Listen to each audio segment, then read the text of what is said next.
వేసుకోవాలండి. బోటి చక్కగా ఉడికితేనే ఒక విజిల్ రావాలండి, లేకపోతే గట్టిగా ఉంటుంది. ఒక్కొక్కటి లేతదే కాకపోతే కట్ చేసి పెట్టుకున్నామండి, ముందుగా వేసేసుకున్నామండి. పచ్చిమిర్చి, ఉల్లిపాయ వేగాలి, వేగిపోయినాయి కదండి. ఇగో కొబ్బరి, ఎల్లుల్లిపాయలు, అల్లము, కొంచెం జీడిపప్పు అండి, పేస్ట్ అండి, ఇది వేసేసుకుందామండి.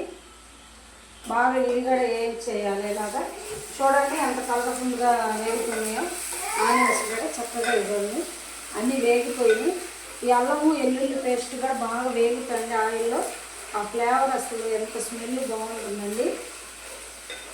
ఈరోజు అయితే దీపావళి స్పెషల్ అండి, మా ఇంట్లో బోటి, మటన్ బోటి అయితే తయారు చేస్తున్నా. సాయంత్రం అన్ని స్వీట్ ఐటమ్ అవన్నీ తయారు చేస్తానండి.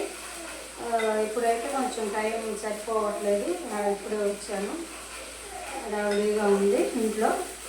చూడండి చక్కగా ఎలాగ కలర్ఫుల్గా వేగినాయో ఆనియన్స్, అల్లం పేస్ట్ మొత్తము. టమోటా ముందు కట్ చేసి పెట్టుకున్నాను కదండి, టమోటా కూడా వేస్తున్నాను. కాకపోతే అది మన మీదకే వస్తుంటాయి, హడావిడిగా అనుకోటి వేసేసుకుందాం.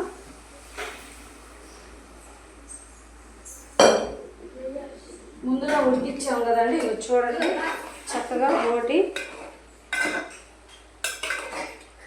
ఇదిగోండి చక్కగా ఉడకాలండి. ఇంకా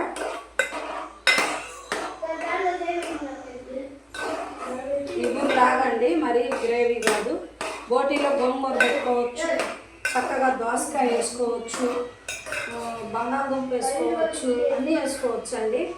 చాలా టేస్ట్ ఉంటుంది. కాబట్టి నేను టమాటో వేసాను, చాలా బాగుంటుంది. ఈ విధానంతో మీరుగా ట్రై చేసి చూడండి ఒకసారి ఎలా కలుపుతుంది.